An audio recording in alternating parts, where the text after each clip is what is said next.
और हनुमान चालीसा का विवाद हुआ था महाराष्ट्र में। कुछ लोगों ने हनुमान चालीसा नहीं गाने दिया था।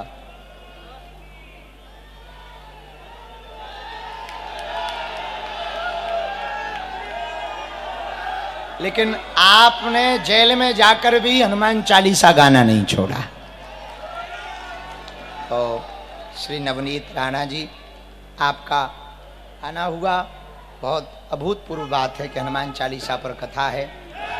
और महाराष्ट्र में हनुमान चालीसा पर एक बार बड़ी चर्चा गरमाई थी पूरे भारत में, तो हमें याद आ गई अभी अभी वो वाली बात। आप सबका बहुत बहुत स्वागत हम व्यासपीठ से कर रहे हैं, अपनी वाणी को विराम कर रहे हैं। इसके बाद में शेष क्रम आगे। जय सिया राम। जय जय श्री राम। बागेश्वर धाम की, पूज्य गुरुदेव भगवान की, सदगुरु सन्यासी बाबा की जय जय श्री राम। आज द्वितीय दिवस की कथा का रसपान हम सभी ने गुरुदेव भगवान के मुखारविंद से कथा का रसपान किया। अब कुछ ही समय बाद आज बागेश्वर बालाजी का जो महादिव्य दरबार है वो कुछ ही समय बाद प्रारंभ होगा। विदेश की धरती पर कथा वक्ता पहले यदि कोई है तो वो हनुमान जी है। इसलिए तो हनुमान जी पेड़ पे बैठे। तो किसी ने कहा हनुमान जी से कि पेड़ पे क्यों बैठे? हनुमान जी बोले पेड़ पे इसलिए बैठे कि कथावाचक ऊपर होता है, श्रोता नीचे। तो हम वाचक हैं, जानकी माता श्रोता है। लेकिन एक भाव और हमारा मानना है, हनुमान जी इसीलिए पेड़ पे बैठे, कहीं छिप भी सकते थे, छोटे भी बन सकते थे। हनुमान जी इसलिए पेड़ पर बैठे, सोचने लगे कि मूल में यदि मां बैठी हो तो बेटा, तो फिर जिसके मूल में भक्ति बैठी होती है वो बालक तो ऊपर बैठ ही जाता है, ऊपर पहुंचती जाता है। इसलिए हनुमान जी पेड़ पर बैठ गए। पेड़ में बैठे हुए, छिपे हुए हनुमान जी कथावाचक बन गए। अब कथा कैसी सुना रहे? दूत के लक्षण सुनो। राम दूत अतुलित बल। अब हनुमान जी दूत कैसे हैं?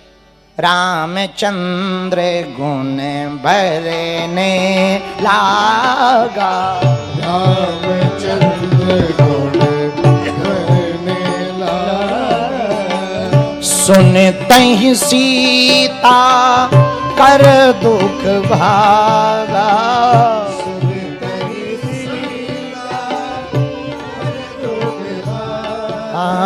श्री राम जय राम जय जय राम, श्री राम जय राम, श्री राम जय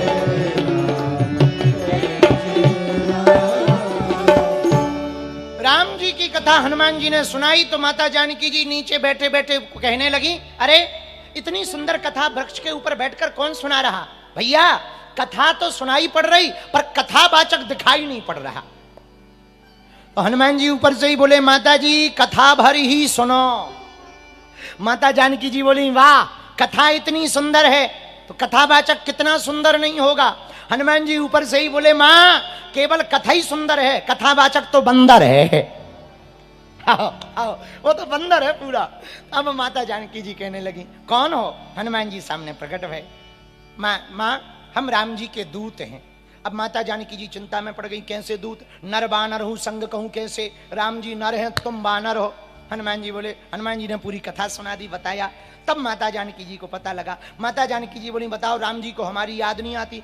हनुमान जी बोले, आप तो कम याद करती, वो ज्यादा करती। ये दूत के लक्षण है, वरना कोई और होता लड़ाई भिड़वा देती।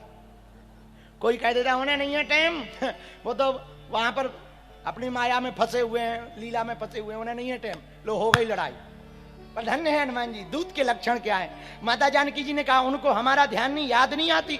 राम हम तो इतना याद करते, हम तो प्राण तक त्यागना चाहते। हनुमान जी बोले, माता तुमसे ज्यादा तो वो याद करते हैं, सबसे ज्यादा, तब तो हमें भेज दिया है।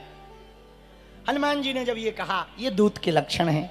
दूत का मतलब जो संदेश पहुंचाए। और जानकी जी की खबर राम जी को दी और कहा, राम जी से सुनो, 1 महीने में यदि नहीं गए तो माता जी नहीं मिलेंगी, जल्दी चलो। ये दूत के लक्षण है। इसलिए गोस्वामी जी ने हनुमान चालीसा में लिखा, राम दूत अतुलित बल। हनुमान जी में अतुलनीय बल है, इसलिए लिमिटेड नहीं है, अनलिमिटेड है, इसलिए अतुलित बल कहा।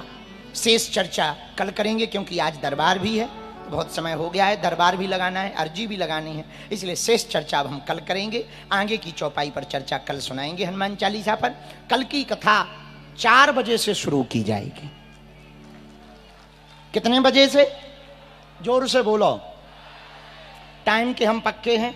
हमने आज 5 बजे कह दिया था, देखो आ गए थे कि नहीं? हाँ, कल भी 5:15 5:30 पे आ गए थे। टाइम के पक्के हैं। कल की कथा 4 बजे से, क्योंकि हमको फिर आगे जाना है बागेश्वर धाम, कल ही पहुंचना है, तो कल 4 बजे से 6 बजे तक तीसरे दिन की कथा सुनाएंगे। और सुंदर हनुमान चालीसा की ये कथा अनवरत चलती रहेगी और 40 चौपाइयों पर हनुमान जी की कथा सुनाई जाएगी। तो यहां तो 2 चौपाई हो पाएंगी हमें लगता है।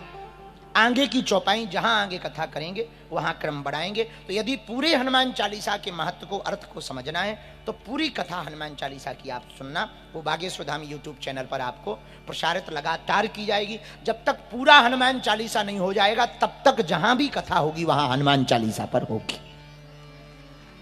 आगामी कथा 24 तारीख से 30 तारीख तक भिलाई में है। 25 से 29 तारीख तक भिलाई में है। तो 25 से 29 तारीख तक 5 दिन की कथा हनुमान चालीसा पर सुनाई जाएगी।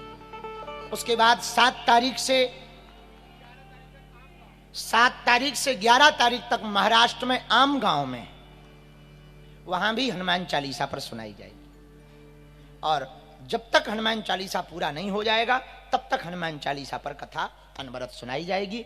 आज बहुत लेट हो गए हो, आप भी हो गए हो, 7-8 बज गए हैं। 2 घंटा दरबार लग जाए, बढ़िया अर्जी वर्जी लग जाए, हनुमान जी महाराज कृपा कर देवे सन्यासी बाबा, तो दिव्य दरबार। बस कथा करके अब जल्दी आरती करवाओ। आज आरती में ज़्यादा ना बुलाओ, कम बुला लो, तो जल्दी से कितने बज गए?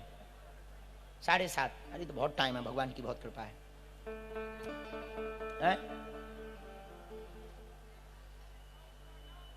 रुक जा, बीच में अब कथा चल रही है तो क्या सुना? बीच कथा में बोलती तो कहते ये तक का प्रेस कॉन्फ्रेंस हो रही जगत जननी।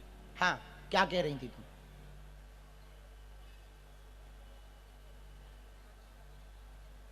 भाग्यनगर में कथा।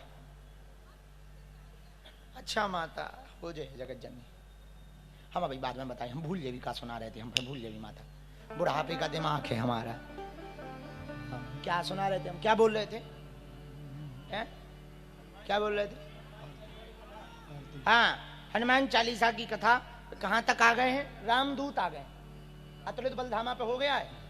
इस पर कल सुनाएंगे। अतुलित बलधामा से कल उठाएंगे, आगे का क्रम कल करेंगे। बढ़िया मुस्कुराते रहो, हंसते रहो और खूब आनंद के साथ रहो। भगवान की बहुत कृपा बनी रहे और बढ़िया हनुमान जी का। हाँ, ये बड़ा अच्छा भजन है। जिस जीवन में मिला सत्संग है उसे हर घड़ी आनंद ही आनंद है। दोनों हाथ उठा के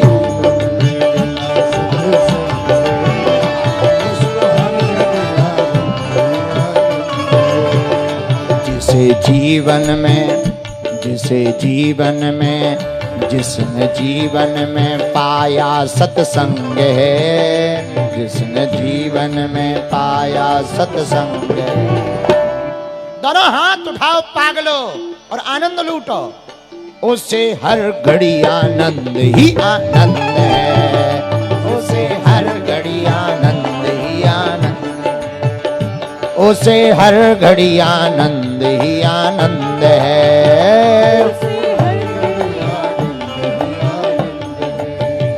इस तरफ वाले आनंद लूटना चाहते या नहीं? दोनों हाथ उठाओ।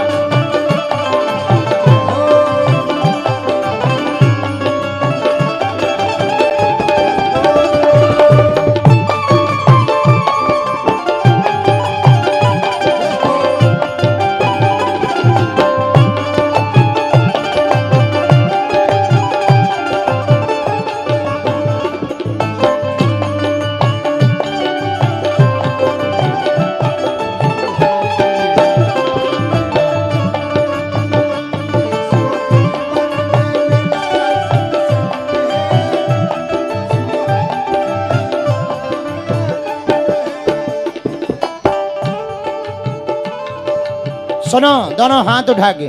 जिसका जीवन सच्चाई में ढल गया, उसके पापों का पर्वत भी टल गया। उसके पापों का, जरा तुम भी गाओ, माइक ले लो, तुम भी गाओ, अच्छा गाते हैं। जिसका जीवन सच्चाई में ढल गया, उसके पापों का पर्वत भी टल गया। उसके पापों का उसके पापों का पर्वत भी, दोनों हाथ उठा करके, जिसके उसके राम राम में बस गोविंद है, उसके राम राम में बसे गोविंद है, उसे हर घड़ी आनंद ही आनंद है। उसे हर घड़ी आनंद ही आनंद है। उसे हर घड़ी आनंद ही आनंद है। उसे हर घड़ी आनंद ही आनंद है। जिसे जीवन में, जिसने जीवन में पाया सत्संग है, जिसने जीवन में पाया सत्संग है, उसे हर घड़ी आनंद ही आनंद है। उसे हर घड़ी आनंद ही आनंद है। उसे हर घड़ी आनंद ही आनंद है। दोनों हाथ उठा करके,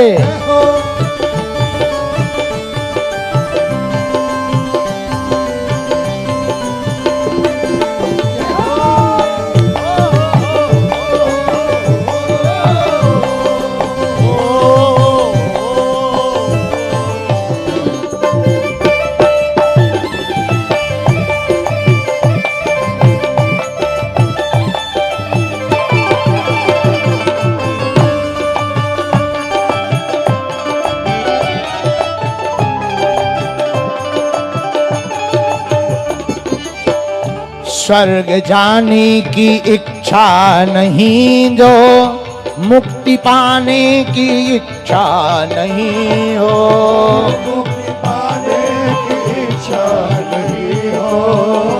मुक्ति पाने की इच्छा नहीं हो। उसको मिलता, दोनों हाथ उठाओ, उसको मिलता, उसको मिलता, उसको मिलता, उसको मिलता फिर परमानंद है। उसको मिलता है परमानंद है। उसे हर घड़ी आनंद ही आनंद है। उसे हर घड़ी आनंद ही आनंद है। उसे हर घड़ी आनंद ही आनंद है। उसको हर घड़ी आनंद ही आनंद है। जिसके जीवन में, जिसके जीवन में, जिसके जीवन में हो सत्संग है, जिसके जीवन में मिला सत्संग है, उसे हर घड़ी आनंद ही आनंद है। हर घड़ी आनंद ही आनंद है। उसे हर घड़ी आनंद ही आनंद है। उसे हर घड़ी आनंद ही आनंद है। उसे हर घड़ी आनंद ही आनंद है। उसे हर घड़ी आनंद ही आनंद है। ओ आनंद ही आनंद है। उसे हर घड़ी आनंद ही आनंद है। उसको हर घड़ी आनंद ही आनंद है। जिसको जीवन में, जिसने जीवन में पाया सत्संग है, उसे हर घड़ी आनंद ही आनंद है। उसे हर घड़ी, जिसका प्रभु से जुड़ गया जो संबंध है, जिसका हनुमान जी से जुड़ गया संबंध है, उसे हर घड़ी आनंद ही वृंद वृंदावन बिहारी लाल लाल की जय, भगवती मुंबा देवी की जय, बागेश्वर धाम की जय, आज के आनंद की जय। जो कथा यजमान है जोरदार ताली बजा करके उनको धन्यवाद दो। इतनी सुंदर व्यवस्था कि बताओ भैया तुमने हमारी फोटो में मूंछ क्यों लगा दी।